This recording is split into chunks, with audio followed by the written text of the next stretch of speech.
Bonjour tout le monde. Merci d'être venu ce soir donc, pour assister à cette petite conférence sur GNU Linux. Donc en fait, le but, c'est simplement de démystifier un petit peu ce système d'exploitation qui est un peu trop, selon moi, méconnu notamment du grand public. Vous le verrez par des chiffres que je vais vous présenter tout à l'heure. Et donc, du coup, pour vous présenter ça, et puis peut-être vous amener vers l'utilisation de ce système. Donc, du coup, pour vous présenter tout ça, on va passer donc par quatre étapes essentielles. Donc, la notion d'OS, on va faire un historique justement de ce qu'est Linux, d'où ils sont partis pour en arriver jusqu'au noyau. Je vais vous présenter la naissance du noyau, donc surtout ses spécificités. Les distributions, notamment comment les différencier, qu'est-ce qu'une distribution, les choses communes à toutes les distributions. Un petit peu plus de détails, on va dire techniques sur justement le système Linux pour qu'on puisse naviguer un petit peu dans les méandres de, euh, de cet OS. Et après, je dirais quelques mots un peu plus en roue libre sur justement le système Linux, un peu ce que j'en pense, et qu'est-ce qu'on peut faire, et détailler, pas détailler, mais dire un petit peu plus de ce qu'on peut faire avec. Euh, donc, pour commencer, la notion d'OS. Qu'est-ce qu'un système d'exploitation? Donc, le système d'exploitation, au début de l'informatique, en fait, ça n'existait pas. Les programmes qui étaient exécutés, ils étaient exécutés directement les uns après les autres. Et c'était une plaie, donc déjà pour les programmer. Et en plus de ça, il fallait intégrer toute la gestion des ressources au niveau du programme. Donc c'est pour ça que certains cerveaux ont eu l'idée de charger un logiciel au démarrage qui va les aider en fait à gérer les ressources matérielles. Donc ça va être le CPU, la RAM, les périphériques, les entrées-sorties, toutes les choses comme ça. Ce qui va permettre d'accroître la facilité et la simplicité d'utilisation des applications et notamment au niveau de la programmation.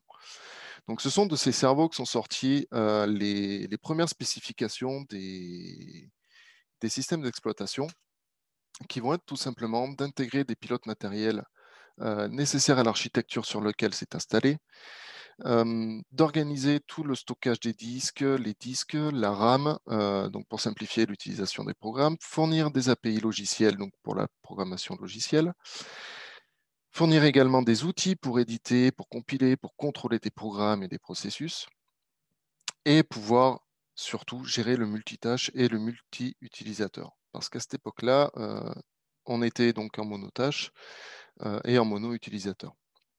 Donc, pour résumer un peu ces spécifications, le système d'exploitation va se retrouver donc entre le matériel et les applications. L'utilisateur va interagir avec son application avec le système d'exploitation qui va interagir avec le matériel. Et une fois que tout a été fait au niveau matériel, ça va remonter toutes les couches jusqu'à l'utilisateur. Donc, de ces spécifications est né le système Unix. Donc en 1969, les laboratoires Bell, donc les Bell Labs, et l'équipe de Ken Thompson ont écrit en assembleur le premier système Unix qui était mono-utilisateur. En 1971, après beaucoup de difficultés au niveau de la maintenance pardon, parce que c'était codé donc en assembleur, il s'est associé avec un autre cerveau de chez Bell Labs, qui n'est autre que Dennis Ritchie, à droite sur la petite photo, qui est le papa du langage C. Donc, ils ont tout réécrit en langage C, le système Unix, pour sortir une première version donc en langage C en 1973. Et la troisième date très importante pour Unix, c'est la version 6 de Unix en 1975, qui est la première version qui a été diffusée en quelque sorte au grand public. Il a été diffusé aux universités dans un premier temps, moyennant l'achat d'une licence. Alors jusqu'à présent, ça ne l'était pas, parce qu'un jugement c'était un jugement d'expédient de 1956, je vais y arriver, donc qui a été émis à la société AT&T, dont dépend Bell Labs, qui interdisait toute commercialisation autre que de la téléphonie. Donc c'est vraiment la première version d'Unix qui a été envoyée au grand public. Et de là, en 1975, il y a cinq jeunes étudiants de l'université de Berkeley, Bill Joy, Chuck Halley, Alan Snyder, Stephen C. Johnson et Michael Lesk, qui se sont intéressés donc au système Unix pour sortir la distribution BSD, Berkeley Software Distribution, en 1977. Et du coup, ce système d'exploitation, cette distribution donc BSD, a fait son petit bonhomme de chemin et est arrivé un autre universitaire donc, qui travaillait au MIT, qui s'appelle Richard Stallman, qui en septembre 83 appelle toute la communauté hacker. Donc hacker au sens détournement d'objets de leur utilisation d'origine. Donc c'est par exemple transformer un clavier d'ordinateur en guitare. C'est un hack du clavier. Donc il a appelé toute la communauté hacker à contribuer à son projet de système d'exploitation compatible Unix. Donc on garde le noyau Unix et on rajoute des éléments autour. Donc un système d'exploitation compatible Unix qui doit être partagé par la communauté, donc fait par la communauté et partagé par la communauté, et qui puisse être utilisé librement, donc comme on le souhaite. C'est pour ça qu'est né en 83 le projet GNU. GNU is not Unix. GNU is not, pardon. Donc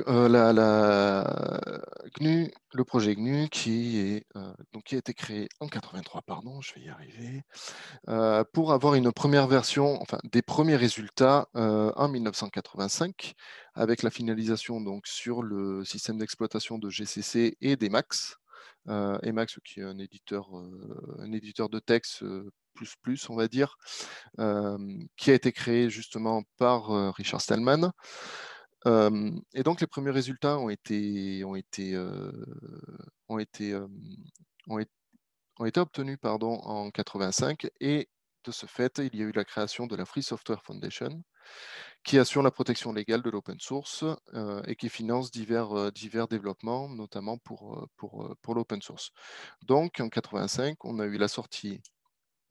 eu les premiers résultats de GNU et en gros la création de l'open source.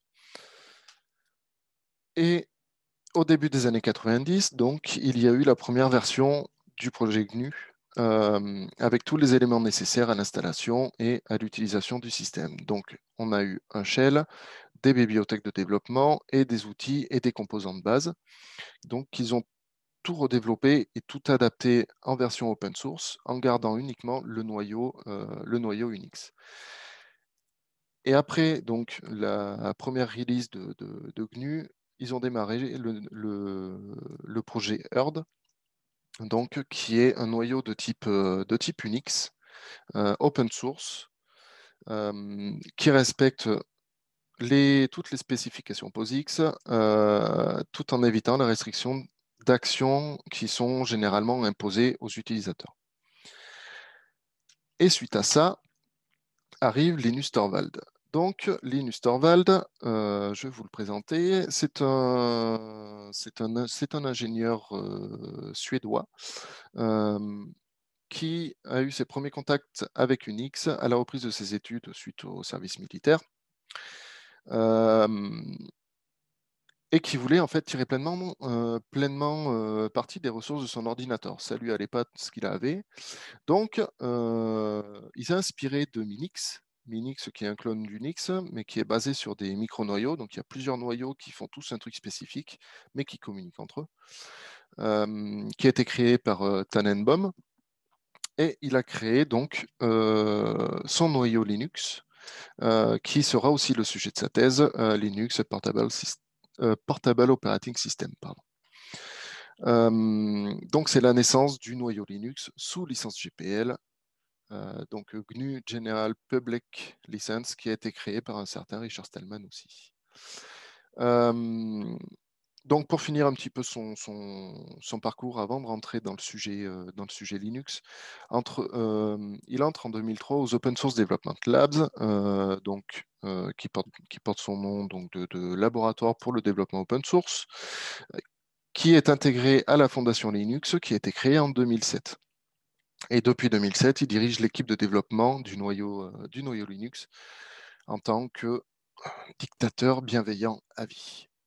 Donc, c'est un dictateur parce que c'est quelqu'un qui a un caractère très franc, très direct et intransigeant, même s'il reste très discret, mais qui défend son bébé, qui est le noyau Linux. Je vous laisserai rechercher donc la discussion avec Tannenbaum entre Minix et Linux. Il me semble que c'était en 92, mais il y a toujours les archives. Et il faut savoir que Linus, il a pris un peu de retrait par rapport au développement en 2018 pour pouvoir changer un petit peu son comportement qui était un petit peu trop, on va dire un petit peu agressif envers les développeurs. Bref. Donc la naissance du noyau, dont la première version a été réalisée en 1991. Donc elle a été annoncée le 25 août sur un forum Usenet, et sa diffusion, qui a été relativement confidentielle dans un premier temps, il faudra attendre 1992 pour avoir une version grand public, donc qui a été diffusée le 17 septembre. Donc c'est un noyau qui est monolithique dans un premier temps, puis au fur et à mesure des développements est devenu modulaire, donc on peut rajouter ces petits modules qu'on recompile par la suite, qui est donc de type Unix et qui est utilisé notamment dans le projet GNU Linux, donc qui est devenu maintenant GNU Linux, et surtout Android, parce qu'il faut savoir qu'Android est une distribution Linux, c'est basé sur le noyau Linux, et ils ont créé donc leur interface par-dessus. Donc ils ont fait leur propre distribution sous ARM. Il est essentiellement développé en C.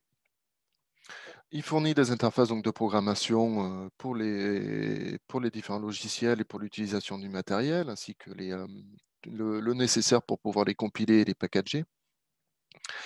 Et son côté multitâche et multi-utilisateur lui donne ce côté héritier des systèmes Unix. C'est un digne héritier des systèmes Unix, tout en respectant en plus de ça toutes les normes POSIX. Petite parenthèse, j'en ai pas parlé tout à l'heure. Donc les normes POSIX, ce sont des familles de normes techniques qui permettent la standardisation en fait, des interfaces de programmation destinées à fonctionner sur des variantes des systèmes, notamment Unix. À savoir que l'un des acteurs de POSIX, donc de cette standardisation, n'est autre qu'à nouveau un certain Richard Stallman. Stallman, il est très actif du côté de l'open source. Il défend énormément l'open source. C'est un peu son créateur en même temps. Bref. Et du coup, ce noyau-là, c'est un noyau qui est open source, donc il est sous licence GPLv2 maintenant, et vous pouvez trouver donc les sources sur GitHub et sur kernel.org avec toutes les versions nécessaires, et vous pouvez contribuer via GitHub et kernel.org. Et donc, vous avez depuis le noyau Linux des distributions. Alors, je ne vais pas vous faire la liste des distributions, elle est sur l'image qui est juste à côté, mais déjà, je vais vous expliquer ce qu'est une distribution. Une distribution, ça peut se résumer en une phrase toute simple, qui est un ensemble de logiciels installés autour d'un noyau. Voilà. C'est aussi bête que ça. Une distribution, c'est tout simplement ça. Donc, si on doit schématiser, on a notre noyau Linux ou Unix. Ce n'est pas que Linux, ça marche aussi pour les noyaux Unix. Avec autour donc les logiciels libres qui sont produits par toute une communauté, des programmes qui peuvent être commerciaux comme Flash, Real Player, certains drivers graphiques, notamment NVIDIA, et des programmes qui sont spécifiques aux diverses distributions, comme par exemple des programmes de configuration ou de gestion de paquets. Et donc, des distributions, il en existe pardon, tout un paquet. Vous pouvez voir ici sur cette petite image que j'ai réduit énormément parce que sinon ça prenait l'ensemble de votre écran. Vous en avez beaucoup, mais elles ont quand même certains points communs qui sont au nombre de 4. Donc elles possèdent tout un système d'amorçage et de démarrage. Donc le système d'amorçage, ça va être Grub. Et le démarrage, on va avoir selon les distributions soit système D, soit système V. J'ai malheureusement plus en tête, il me semble que c'est système V qui est l'héritier de système D, il me semble que c'est dans ce sens-là. Vous allez avoir des gestionnaires de paquets donc pour pouvoir installer des logiciels, donc ça va être APT, ça va être DNF, ça va être Portage par exemple. Des serveurs d'affichage, des gestionnaires de fenêtres et des environnements de bureau. Donc les serveurs d'affichage, ça va être Xorg avec le protocole X11, mais on y reviendra un petit peu plus tard. Mir ou Wayland. Les gestionnaires de fenêtres, vous allez avoir i3, Awesome, ou si vous avez juste pas besoin de la souris, vous allez avoir Ratpoison par exemple, qui est très sympa. Et en environnement de bureau, vous allez avoir GNOME, GNOME ou KDE. Donc les listes ne sont pas exhaustives. Et en plus de tout ça, vous allez avoir les utilitaires de base qui sont nécessaires à l'utilisation du système. Donc un shell, SH, KSH, ZSH, Bash, des TTY qu'on verra tout à l'heure et les commandes de base. Donc ça, c'est la base que vous aurez sur vos distributions. Ça, vous le retrouverez tout le temps sur vos distributions, même si les serveurs d'affichage et les gestionnaires de fenêtres, enfin, surtout les gestionnaires de fenêtres, sont optionnels. On verra tout à l'heure que les serveurs d'affichage peuvent être installés même si on n'a pas d'écran branché dessus ou d'environnement de bureau ou de gestionnaire de fenêtres. Et donc, comme on peut le voir, il existe un sacré paquet de distributions, mais pour ça, il faut qu'on puisse les différencier. Donc, on peut différencier les distributions selon 5 critères. Ces 5 critères, ça va être la distribution de base, donc la distribution mère. Debian, Arch Linux, Red Hat, Slackware sont les distributions de base à partir de laquelle vont débouler d'autres distributions qui elles-mêmes auront des enfants et ainsi de suite. Ça part souvent du principe que j'ai une distribution qui ne fait pas ce que je veux, ben, je vais faire la mienne, je vais me baser dessus et je vais faire la mienne. Et tout ça, c'est maintenu par les communautés. Vous allez avoir le choix par rapport à l'architecture matérielle, typiquement donc i386, AMD64 ou ARM. Donc vous allez avoir des Debian. ARM, par exemple, ça va être pour installer sur des Raspberry ou sur des téléphones. Donc vous aurez par exemple du Android ou Raspbian, qui sont donc des distributions Linux. Vous allez faire en fonction de la stabilité. Donc, ça va être le type de mise à jour, la fréquence des mises à jour, le type de support, si on est sur du long terme support, si on a les versions des paquets les plus fraîches, ou si ça va être des versions un peu plus testées, un peu plus solides, on va dire, en quelque sorte. Donc, vous n'aurez pas les mêmes sur un Ubuntu que sur une Debian. Debian, vous allez avoir potentiellement 2 ans de décalage par rapport à Ubuntu, mais vous aurez une stabilité qui va être accrue. Le type de distribution, si vous êtes sur du serveur ou des stations de travail, si vous voulez une distribution grand public ou un peu plus expert, donc par exemple Ubuntu ou Arch Linux, ou l'orientation de votre distribution, si vous voulez quelque chose d'orienté sécurité pentest ou orienté plutôt développement. Ça ne va pas forcément être les mêmes parce que les outils qui vont être installés dessus ne seront pas les mêmes. Et donc, ce type de distribution, ça va être un peu en corrélation avec la sélection et les installations de logiciels. Donc, ça va être les logiciels qui vont être installés par défaut, si vous voulez des logiciels serveurs ou desktop, par exemple. Si vous pouvez ajouter de manière personnalisée ou en fonction du dépôt que vous souhaitez, donc du deb, du RPM ou du e-build. Ça ne va pas être les mêmes paquets, ça ne va pas être les mêmes versions, ça ne va pas être la même maintenance derrière ou la même communauté selon les distributions. Et donc tout à l'heure, je vous parlais en introduction, donc je vous parlais un petit peu de chiffres. Alors malheureusement, je n'ai trouvé que la répartition des OS desktop. Alors les chiffres ne sont pas tout à fait vrais parce que donc au niveau de Windows, on est plus sur 86,69%. On n'a pas les virgules sur le schéma. macOS, donc on est sur de l'Unix.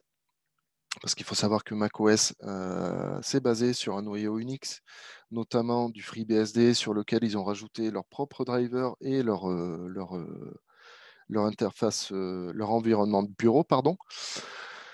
Donc, tout ce qui est Unix, vous allez avoir 9,68%. GNU Linux, ça représente 3,17% des desktops. Et toute autre distribution dont j'ai peut-être pas la conscience représente 0,5% globalement du reste du monde. Donc vous pouvez voir que les OS desktop, donc ceux qu'on peut trouver des suites bureautiques ou juste pour le loisir, hors production, c'est Windows qui a tout et Linux gratte une petite part, une toute petite part de marché. Et tout ça malgré la gratuité. Donc maintenant, on va rentrer un petit peu plus dans le détail du système Unix. Donc le système Unix, on va démarrer par le système de fichiers et l'organisation justement des fichiers. Donc le système de fichiers, c'est globalement la façon de stocker et de traiter les informations et leur organisation sur les mémoires secondaires. Donc parmi tout ça, donc la mémoire secondaire, notamment les stockages de masse. Donc votre disque dur, ça peut être votre disque dur externe par exemple. Donc parmi tout ça, on va retrouver tous les systèmes ne supportent pas l'ensemble des systèmes de fichiers. Typiquement, Windows ne supporte pas le XT2 ou le XT4. Ou en tout cas, il ne me semble pas. Donc, vous retrouvez essentiellement sous Windows du NTFS, du FAT16, FAT32 ou exFAT. Sous GNU Linux, Unix, ça va être de l'XT2, le XT3, XT4, qui est le dernier en date par rapport aux XT, BTRFS qui arrive, qui monte un petit peu en puissance, RazorFS, JFS et tout un tas d'autres. Et sous macOS, eux, ils ont leur propre système de fichiers, donc qui est l'Apple File System, APFS. Et donc, au niveau de GNU Linux, l'organisation des fichiers se fait de cette manière-là. Donc, Je vais me permettre de te couper là, une question qui lance déjà une première réponse, hein, mais tu pourras confirmer. Dans quoi tu mets Chrome OS? Chrome OS, il me semble. Fabien qui répond que Ouais, Chrome OS, c'est comme Android, c'est basé sur Linux. oui, Et toi? c'est basé sur un noyau Linux, ouais. Fabien, tu as bien répondu, bravo. Voilà. Merci. Merci Adrien. Ah, attends, hop là. Non, je te rends la parole. Ouais, Merci. ok. Du coup, donc l'organisation des fichiers, donc je disais chaque fichier a son utilisation, en tout cas sur la racine du système. Donc vous allez avoir le dossier bin et sbin qui vont contenir respectivement des commandes élémentaires et d'administration, le dossier etc qui contient les fichiers de configuration, le dossier de boot pour les fichiers d'amorçage, /home donc, qui contient les répertoires utilisateurs, MediaMNT pour les médias amovibles et les répertoires de montage, var pour les données variables comme les journaux système, les journaux d'application ou des fichiers de log, TMP le dossier temporaire et /route qui est le répertoire personnel de route. La liste n'est pas exhaustive. Vous l'avez juste à côté sur l'image. Et tout ça, le dossier racine de ces dossiers-là, c'est /. Tout part de /. Et donc ces dossiers-là, notamment le dossier etc, il contient quatre fichiers extrêmement importants parce qu'on sait que Linux, donc c'est multitâche et surtout multi-utilisateur. Donc, il faut pouvoir gérer ces utilisateurs et ces groupes.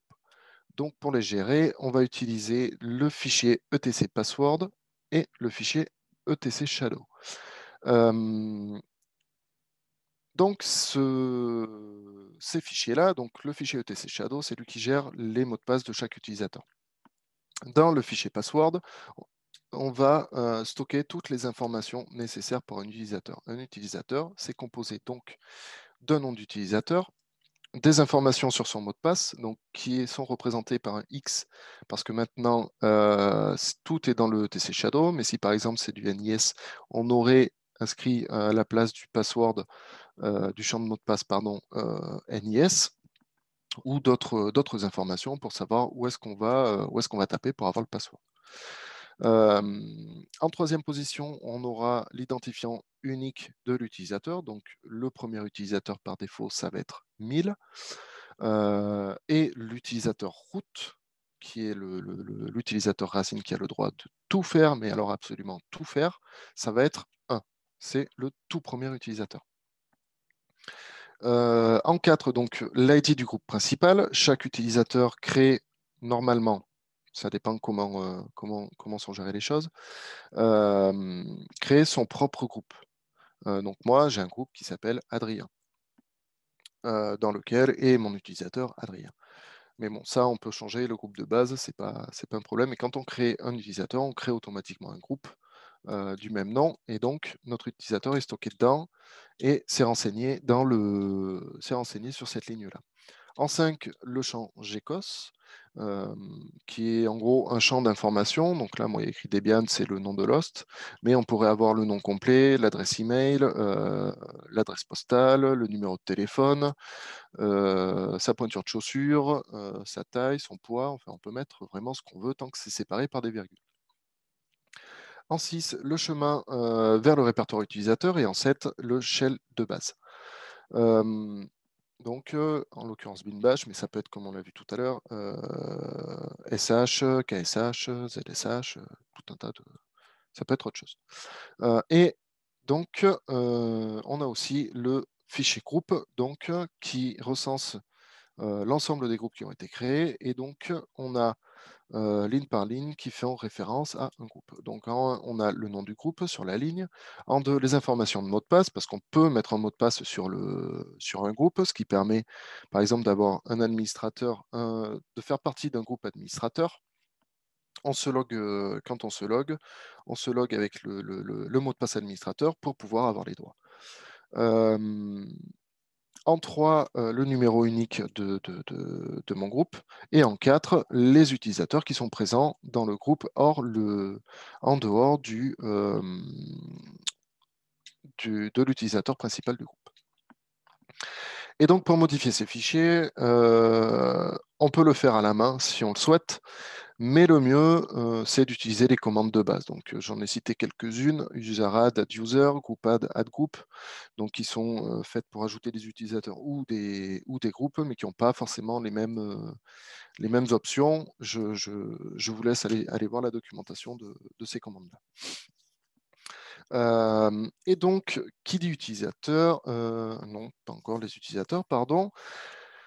Et donc, pour se loguer avec ces utilisateurs et accéder à la machine, le système a besoin de TTY et de terminaux.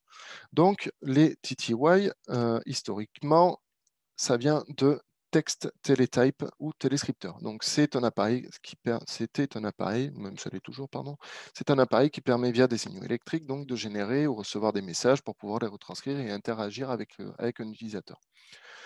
Étant donné que les écrans n'existaient pas encore à l'époque, en tout cas pour les ordinateurs, le téléscripteur, donc, c'était l'unique périphérique d'entrée-sortie des ordinateurs de l'époque. Et un peu plus tard, sont arrivés les terminaux, donc, qui sont venus les remplacer. Donc, historiquement, c'est un équipement qui est simplement composé d'un écran et d'un clavier, un peu comme je pense que vous avez tous connu les Minitel. Donc, c'était un peu sur la forme la même chose, sauf que ça allait sur un ordinateur récupérer les informations et qui permettent donc une meilleure interaction avec le système. Et donc, Unix et Linux se basent sur ces principes-là, sur les TTY et les terminaux pour y avoir accès. Donc, notamment de nos jours, il va émuler donc ces terminaux-là.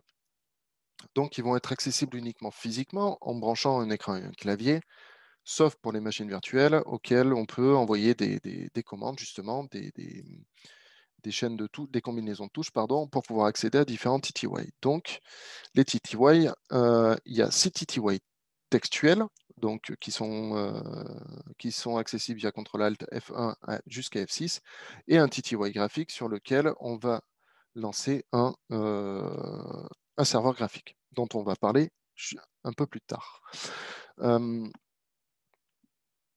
Et grâce à ça, on va pouvoir, via les TTY, lancer des terminaux pour pouvoir lancer des invités de commande. Donc, on va avoir term, xterm et rxvt qui eux-mêmes vont lancer le shell.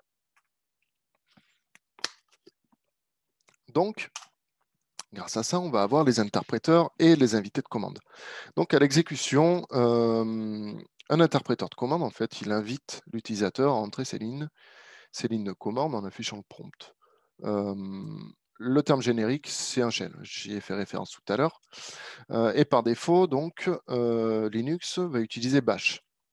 On peut en utiliser d'autres si on le souhaite. On peut les modifier soit directement dans le fichier etc password, soit via les lignes de commande.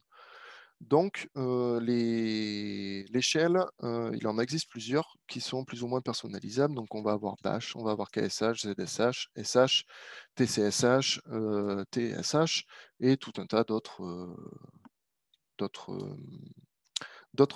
shells. Donc, ces shells vont nous permettre de lancer des commandes. Donc, les commandes, c'est composé de 3 éléments. Donc, on a d'abord un nom. Donc, c'est une commande qui est connue du système ou alors c'est le chemin complet vers cette commande. Donc, ce nom est absolument obligatoire. Sans ça, ce qui est logique, vous ne pouvez pas la lancer. Et vous avez des options que vous pouvez y rajouter. Donc, les options vont vous permettre de modifier le comportement donc de votre commande. Et souvent, c'est précédé d'un tiret ou d'un tiret-tiret. Et on peut rajouter donc à ces options des valeurs pour pouvoir appliquer ces valeurs, tout simplement.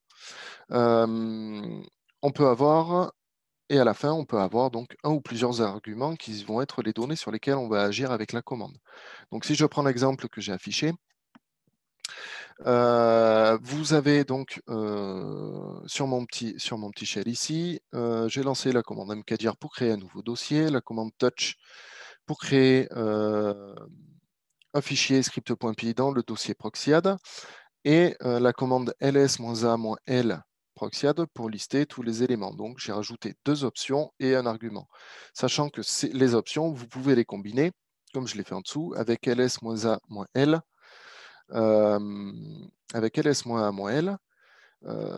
qui a donc pour pouvoir rajouter qui vont modifier mon comportement du coup. Donc voilà. Et de là, on va avoir, comme on peut, le remarquer ici, excusez-moi, je me suis perdu en route. On va ici sur la liste, vous pouvez remarquer comment dire, des caractères qui vont correspondre aux permissions qu'on va appliquer sur nos fichiers. Donc, les permissions qui sont gérées directement par rapport aux utilisateurs ou bien sûr au groupe, donc qui sont composés de plusieurs caractères. Donc, vous allez avoir le D qui va représenter un directory. Parce que, oui, pardon.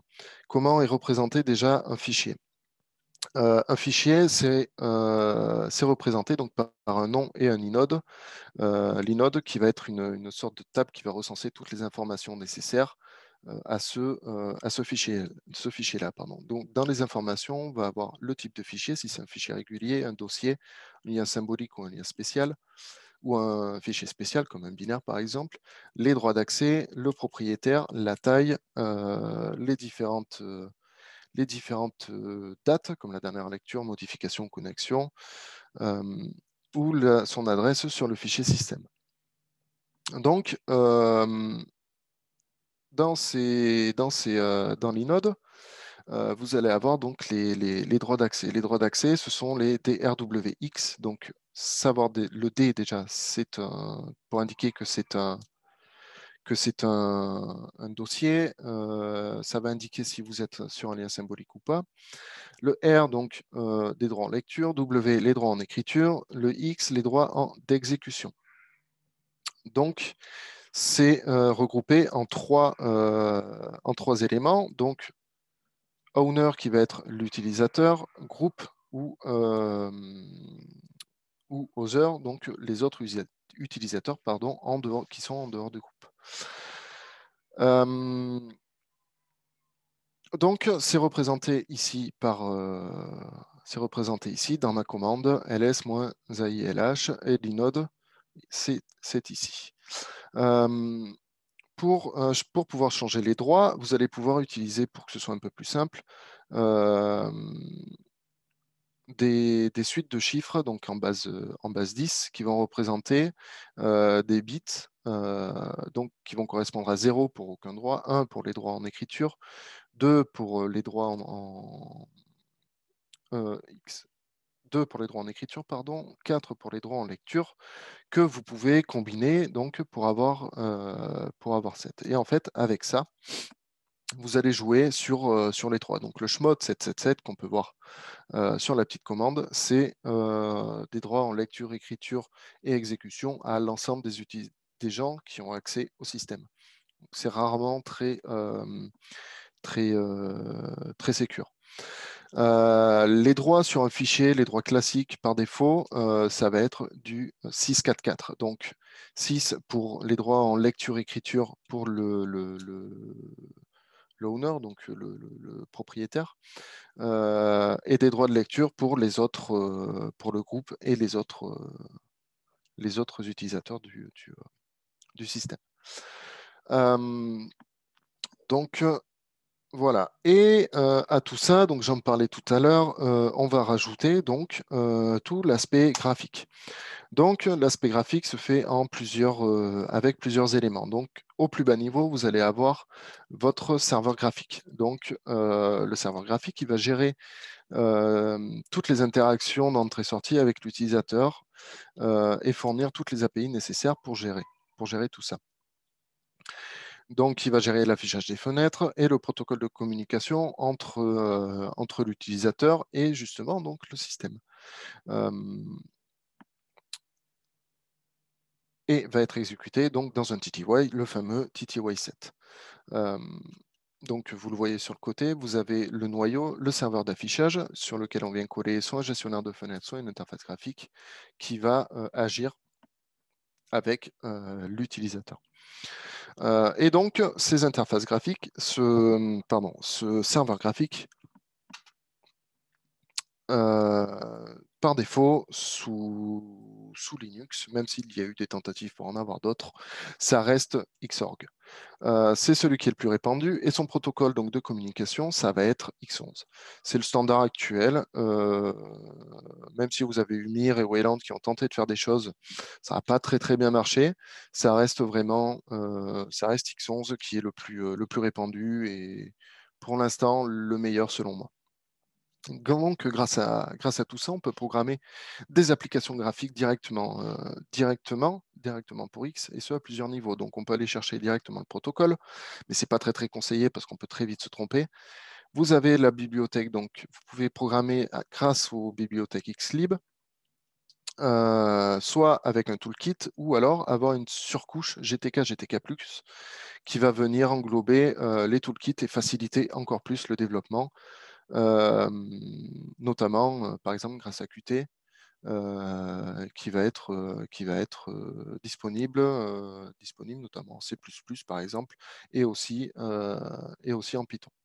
Mais la chose la plus intéressante, selon moi, avec X11, ça reste le X11 Forwarding, qui n'est autre que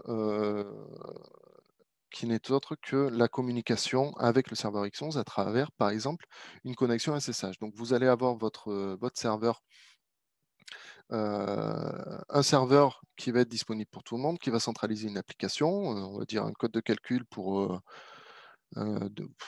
ou une calculette, par exemple, que tout le monde va utiliser. On va faire, selon la configuration, on va se connecter en SSH en ayant ce forward du protocole X11.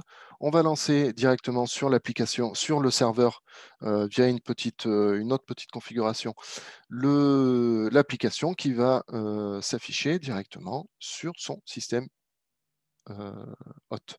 Donc ça, c'est disponible sous Mac, Windows, Linux, et c'est très intéressant et très puissant. Et donc ce serveur graphique, on peut donc, comme je l'ai dit, le programmer, soit via des surcouches GTK, soit directement avec les toolkits, ce qui nous permet d'avoir des gestionnaires de fenêtres. Ces gestionnaires de fenêtres, ils se chargent uniquement donc de l'affichage et du placement des fenêtres. C'est un client direct de ServerX, et c'est un intermédiaire en fait entre l'environnement de bureau et le serveur. Les environnements de bureau se servent justement des gestionnaires de fenêtres comme base pour pouvoir avoir tout leur environnement. Très souvent, ils sont très minimalistes, c'est-à-dire que vous allez avoir votre gestionnaire de fenêtres, et il va falloir que vous installiez à la main vos utilitaires pour pouvoir afficher ou avoir accès au Bluetooth, au Wi-Fi, ainsi de suite. Et donc, les deux grandes familles, donc les deux familles les plus répandues de gestionnaires de fenêtres, ça va être les types flottants, donc GNOME, comme GNOME OpenBox, enfin GNOME qui est basé sur OpenBox, donc ça va être OpenBox, ou alors en tuiles comme Awesome WM, i3 et tout, RadPoison d'ailleurs, Fluxbox et compagnie. Donc, ils sont très minimalistes, et les Window Manager en tuiles, en fait, vont vous permettre d'avoir une organisation plus simple, que moi, personnellement, je préfère parce que ça me rend beaucoup plus productif. Parce qu'à l'ouverture donc de vos fenêtres, que ce soit navigateur, application ou tout autre, tout va être redimensionné pour que tout soit placé correctement selon vos envies. Plutôt que d'avoir tout un tas d'effets un peu à la macOS, ou des trucs complètement inutiles de 3D, d'effets. Je dis macOS, bon, je ne vais pas me faire que des copains, mais c'est pareil pour GNOME, LXDE et compagnie. On peut très facilement s'y perdre. En tout cas, moi, personnellement, je me perds beaucoup. Professionnellement parlant, je ne peux pas utiliser autre chose que Awesome ou i3 ou d'autres Tiling Window Manager. Donc voilà. Et de ces gestionnaires de fenêtres sont venus se greffer par-dessus, comme je le disais tout à l'heure, les environnements de bureau. Donc les environnements de bureau, ce sont des environnements qui sont tout en un,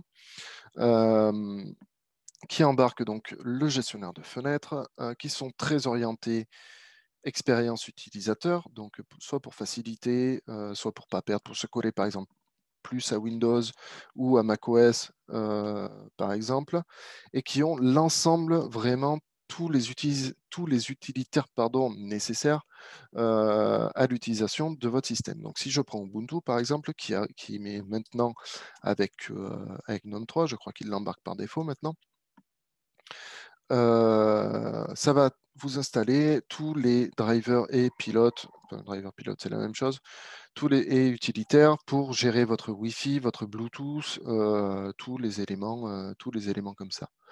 Vous aurez c'est du clé en main. C'est du clé en main. Donc ça peut être très intéressant pour quelqu'un qui débute sous Linux. Donc à droite sur les images, l'image de gauche, pardon, ça va être GNOME 3, et à droite, ça va être LXDE avec son interface Plasma. Donc, voilà, que vous dire de plus? Que vous dire de plus? Linux, c'est bien. Linux, c'est vraiment, c'est dommage que ce soit pas plus connu, mais moi, je vous conseille vivement, même au quotidien, si vous avez une machine qui commence à être un petit peu à la ramasse, un vieux serveur, enfin un vieux PC, si vous ne faites pas forcément grand-chose dessus, je vous conseille de le mettre sous Linux pour commencer déjà à vous familiariser avec le système et vous verrez que vous pouvez faire vraiment plein de choses. Bon, vous n'aurez pas forcément accès à Microsoft Office, je ne vais pas le cacher, mais OpenOffice, LibreOffice, tous les outils, tous ces outils-là vont pouvoir vous pallier tous ces manques. Vont pouvoir pallier tous ces manques. Moi, je vous conseille vraiment d'essayer parce que c'est un super outil. Vous allez trouver beaucoup de documentation, vous allez pouvoir trouver beaucoup d'aides dessus. La majorité des applications sont compatibles, même si les jeux vidéo, pas encore forcément. Mais je vous conseille vraiment d'essayer, de vous lancer dedans. Surtout si vous êtes un peu technique, parce que même Microsoft s'est mis donc à porter sous Linux ses, ses applications, notamment son framework.NET. Et voilà, Linux, c'est le bien. C'est gratuit, ça vous coûte rien. Et vraiment, moi, je vous conseille d'essayer. Donc voilà, je vais m'arrêter là parce que ça fait 45 minutes que je parle. Je vais vous donner la parole. Merci de m'avoir écouté et j'attends avec impatience toutes vos questions. Écoute, merci Adrien. Avec plaisir. Vous Je bois un pouvez. coup, hein, je me permets. Vas-y, n'hésite pas. Vous pouvez donc réactiver vos micros si vous souhaitez poser une question un peu plus en live hein, et plus dans notre chatbox. Merci en Ouais, tout cas surtout que. pour ce sujet-là. Ça a soulevé quelques discussions hein, dans le chat que tu as pu. Ouais, bah, je veux bien participer, il n'y a aucun problème. Surtout que moi, j'ai balancé plein d'infos, plein d'infos, plein d'infos. J'ai certainement peut-être oublié des trucs ou peut-être trompé, j'en sais rien. Mais ouais, n'hésitez pas, vraiment, n'hésitez pas à tout confronter, au contraire. Hein. Moi, je suis là aussi pour ça, hein, et ça m'intéresse d'avoir vos retours. N'hésitez pas à réactiver vos micros. Si vous avez une question, une remarque, un commentaire, on va peut-être pas relancer un sujet de discussion. À la rigueur, on vous laissera continuer dans la soirée.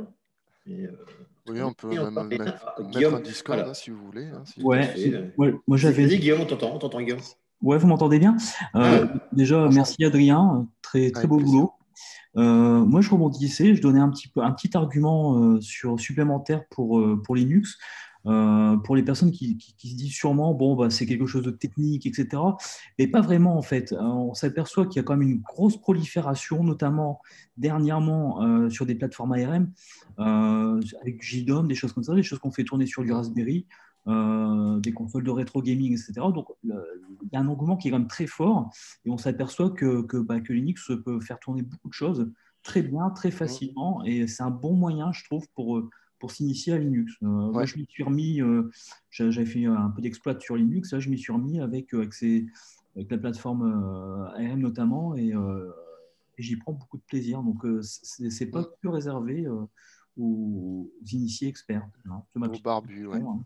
Mm. Et aux barbus, ouais, bon, même si j'en les fais plus. barbus, surtout. Non, mais le pire, ouais, puis même, sans parler de ARM, des Raspberry et tout ça, euh, c'est euh, c'est vraiment très simple. Quand vous prenez du Ubuntu, par exemple, vous allez chercher une distribution Ubuntu, euh, prenez la dernière, hein, vous vous embêtez pas. Tout est fait pas à pas, vraiment. Tout est fait pour faciliter l'installation, l'utilisation. Vous suivez juste ce que ça vous dit à l'écran et puis normalement tout se fait, c'est tout joli, c'est tout propre. Il n'y a vraiment pas besoin d'être un expert, d'aller chercher au fin fond de Google sur la page 72 ou 42 de Google pour avoir les informations. C'est vraiment très bien documenté. Il suffit juste de lire un peu. Et vraiment, depuis un moment maintenant, c'est beaucoup sur l'impulsion de Canonical qui gère Ubuntu, où il y a vraiment ce côté user-friendly qui prend vraiment le pas, quoi. Donc, bon, ça bouscule un petit peu les habitudes. Ça va vous bousculer un tout petit peu les habitudes, ce qui est normal, parce que c'est pas comme du Windows. Ça reste un peu différent de Windows, hein, bien sûr, mais vous allez vite trouver des réflexes. Donc, ouais, je rejoins et je vais même un petit peu plus loin. Ouais, et c'est stable, surtout. Et c'est stable. C'est de plus en plus stable, ouais. Ouais. Et Donc, c'est léger. C'est surtout très léger en fait comme système. On n'a pas ouais, de surcouche supplémentaire à ajouter. c'est On ça. n'est pas forcément obligé d'utiliser un antivirus ou de rajouter des modules supplémentaires. Il y a encore des choses qu'il faut rajouter en Ouais. tâche de fond. Il y a juste effectivement à lancer le système et il fait tout seul. Alors effectivement, si on a besoin spécifique, il faut mettre un petit peu les mains dans le cambouis. Mais Oui. globalement, pour un utilisateur, ça va super bien. Et en plus de ça, on peut même l'essayer. Donc, ça veut dire qu'il y a juste à télécharger une image, on la met sur une clé USB, on boot le PC sur la clé USB et là on peut essayer. Et des distributions comme ça, il y en a plein. Et c'est une question de goût en fait. Chacun peut y trouver Voilà. ce qui va bien. Il y a les fenêtres, justement, l'apparence qui peut être qui peut être différente, même si, alors avec Windows, il n'y a qu'un seul style, mais avec Linux, rien qu'en ayant une distribution, on peut changer les apparences. Il y a vraiment des systèmes qui sont vraiment très très bien pour ceux qui veulent essayer, par exemple, typiquement du Linux, mais en ayant quelque chose de très beau, etc., enfin de très bien fini. Je leur conseillerais de partir sur Elementary OS, par exemple. Par exemple. Voilà, qui est vraiment très propre, qui fait penser, on va dire, à un Mac, un environnement Mac, etc. Ça fonctionne très bien. Et voilà, mais effectivement, pour ceux qui veulent quelque chose de peut-être un peu plus sûr, un peu plus cadré, etc., il faut partir sur de l'Ubuntu. Mais il y en a pour tout le monde, il y en a vraiment pour tous les goûts. Ouais, faut vraiment pas hésiter. Et puis, s'il y a quelque chose qui vous va pas, suffit de chercher à côté. Moi, par exemple, au niveau de l'interface graphique des gestionnaires de fenêtres, moi j'en ai deux. J'ai i3 et Awesome WM que j'ai un peu customisé aussi. Ce qui me permet en fait selon l'envie, selon comment ça s'appelle, selon les envies, je change, selon l'humeur. Voilà, je suis repassé sous Et Awesome selon après les 3 ans besoins sous aussi. i3. Ouais, c'est selon Oui, aussi selon les les besoins, besoins. selon ce qu'on va faire. Si on veut vraiment faire tourner un petit système pour une tâche particulière, il faut éviter les interfaces graphiques, on va dire. C'est ça. Voilà, c'est ça. Par exemple, si on veut faire un petit projet avec de la Raspberry, moi, il n'y a pas besoin d'interface graphique. On y va en ligne de commande et puis c'est bon. Après, si c'est pour faire de la bureautique, n'importe quelle distribution peut faire l'affaire, quoi. Tout à fait. Tout à fait. Est-ce que c'est vraiment imperméable au virus? Alors, en fait, c'est pas imperméable au virus à proprement parler. Le seul, en fait, vous avez sous Linux comme sous Windows ou sous Unix, vous allez forcément avoir des failles. Il y a forcément des failles de sécurité qui peuvent être exploitées par des virus. Le seul truc, c'est que la majorité des virus sont développés soit pour Mac, soit pour Windows. Pas forcément parce que oui, Mac, c'est naze. Non, c'est pas naze. C'est juste que Windows et Mac, c'est beaucoup plus répandu. Donc, du coup, les hackers, souvent, ils ont peu d'intérêt à faire ça. Avec Donc, 3% du marché, effectivement, ils n'ont pas trop d'intérêt. voilà, C'est la c'est ça. surface d'attaque est très minime et c'est vrai qu'en Exactement. plus de ça, ceux qui vont utiliser du Linux, bon, c'est ceux qui font un peu plus attention à ce qu'ils font Exactement. et généralement, ils vont pas s'attaquer à ça. Enfin, la surface d'attaque, elle est pas suffisante pour en Ouais. faire quelque chose. C'est plus facile, effectivement, avec un Windows. où effectivement, on va toucher beaucoup plus de monde. Et Et oui. si on n'est pas à jour au niveau de son système, là, oui, effectivement, il y a des risques. Voilà. Que c'est toujours valable, par contre, mais maintenant, depuis qu'il y a Android et que Android, on va dire que c'est quand même. On t'entend pas bien, Fabien. Fabien, on t'entend pas bien. Pardon, alors je vais essayer de parler plus fort. Est-ce que maintenant c'est encore valable par rapport à Android, en fait, ça, ce postulat-là? Puisque vu qu'Android. Pas forcément. Pas forcément pour Android, non, parce que c'est répandu justement. Donc on va trouver des virus sur Android. Mais par contre, les virus, ils vont pas être déployés de la même manière. Ça va être par exemple des applications, ça va être des APK qui vont être installés qui vont être installés sur la machine. Donc il va falloir d'abord passer pour pouvoir le diffuser au plus grand nombre, il va d'abord falloir passer par le store d'applications, comme sous iOS d'ailleurs. Donc du coup, il y a déjà là des vérifications qui sont faites au niveau des stores d'applications. Mais oui, un Android, il est tout autant sujet qu'un Windows ou qu'un Mac. D'accord. Justement Merci. parce que c'est répandu. D'accord. Ok. Voilà. Ça enchaîne. Ben ouais. Comme quoi. Mais voilà, typiquement, en fait, pour ceux qui veulent conserver leur vieille machine et continuer de travailler avec, justement, pour économiser et éviter d'avoir à racheter une machine tous les 3 ans, vraiment, un Linux, c'est vraiment la bonne alternative. On peut vraiment faire tout ce qu'on veut dessus, hein. Il n'y a pas de souci. Et ça permet de conserver vraiment ces machines beaucoup plus longtemps. Et en termes de suivi, de mise à jour, etc., c'est vraiment beaucoup plus simple parce que, comme Adrien l'a expliqué, en fait, on a comme sous Android hein, des stores qui permettent d'installer des applications qui sont gratuites. Et ces applications sont également mises à jour. Donc ça veut dire que régulièrement, vous allez avoir un pop-up sur la machine pour dire, voilà, il y a de nouvelles mises à jour qui sont à faire. Et donc ça se met automatiquement à jour. Et il n'y a pas de... enfin, allez, au niveau des failles, c'est vraiment... je pense qu'on peut dire qu'on est très sécurisé de ce côté-là, côté Linux. Donc c'est vraiment un gros avantage. Quoi dire de plus? Non, c'est léger, hein. Oui, non, c'est bien d'y passer. Puis comme j'ai remonté un petit peu le chat là, comme ça a été dit en plus, vous pouvez essayer sans installer. Parce que vous avez des distributions qui sont mince. La plupart sont dites live. Ouais. Voilà, merci. J'avais plus le terme. Merci. Ouais, la plupart sont live, hein. Vous prenez Ubuntu, Elementary, Fedora, généralement sur tous les grands publics, quoi. J'en profite pour aussi dire que c'est tout à fait possible, depuis longtemps d'ailleurs, de les virtualiser, hein. Ça mange Oui. très peu de ressources. Mm. C'est une bonne solution si on veut garder son OS. Tout à fait. Hein, ça marche très bien, c'est très léger. Et pareil, c'est une bonne alternative pour essayer Linux aussi, hein. Ouais. Voilà, voilà. Ok.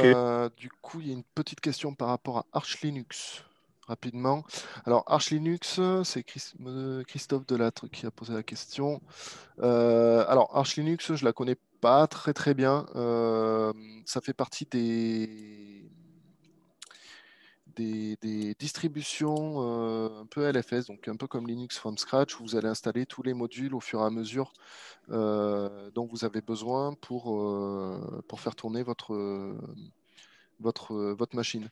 De même, au niveau de la stabilité, c'est pas forcément, enfin, c'est pas que c'est pas très stable, mais c'est qu'on est en rolling release et on est sur alors on n'est pas sur de la nightly build, mais on est sur des mises à jour qui sont très récurrentes, pas très espacées, et parfois c'est pas toujours très stable. Donc on s'en sert pas forcément pour du serveur, mais ça peut être super intéressant à utiliser dès qu'on en la stabilisant un petit peu.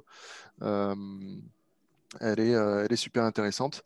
De même que Arch Linux, comme LFS, comme Gentoo.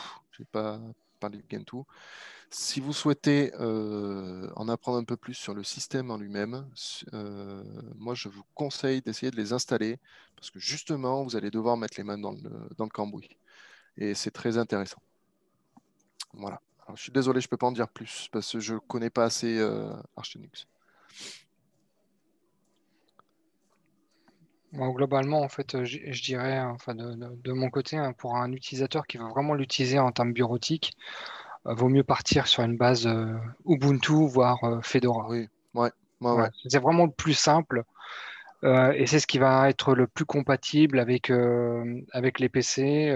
C'est ce qui va, enfin, il va démarrer tous les modules nécessaires. Il n'y aura pas de problème de Wi-Fi, il n'y aura pas de problème de réseau, il n'y aura pas de problème pour accéder au partage réseau, il n'y aura pas de problème d'application ou autre.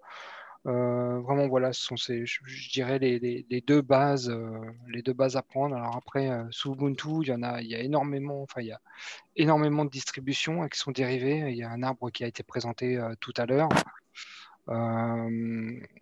Et donc, même si on ne veut pas partir, par exemple, sur un Ubuntu qui peut être, on va dire, un peu pollué par les pubs canonicales, etc., on peut partir sur du Linux Mint, qui est comme de l'Ubuntu, ça marche très très bien, et qui est plus léger, plus simple. Voilà. Ou alors, comme l'a dit Noémie dans le chat, il y a aussi la communauté Debian Facile. Voilà, on installe du Debian, mais vous avez aussi des interfaces graphiques. Justement, c'est une association française. Le forum est français. Les gens répondent en français, pas trop en anglais, je crois, mais surtout en français, et qui sont très réactifs. Donc, pour commencer aussi, ça peut être très intéressant pour ensuite passer sur l'Ubuntu, des choses comme ça, là où il faut aller chercher peut-être un petit peu plus de documentation, même si par rapport, si vous avez la communauté Ubuntu FR qui est quand même assez sympa et réactive. Voilà. Merci beaucoup en tout cas pour cette présentation. Bon. N'hésitez pas, si vous souhaitez continuer d'échanger sur ces sujets-là, vous avez TalkSpirit ou les externes Proxian, vous aurez le replay très prochainement. Hein. N'hésitez pas, merci à toutes et à tous pour votre présence. Merci encore à toi, Adrien, pour ce sujet. Avec plaisir. Ça a soulevé beaucoup d'échanges, donc super, intéressant. Et encore merci à tout le monde. Excellente soirée à tous. Couvrez-vous parce qu'il fait froid. Ouais. Ça se rafraîchit bien. Passez une bonne soirée. Merci Adrien. Bonne soirée à tout le monde. Merci. Bonne soirée. Au revoir. Merci à tous.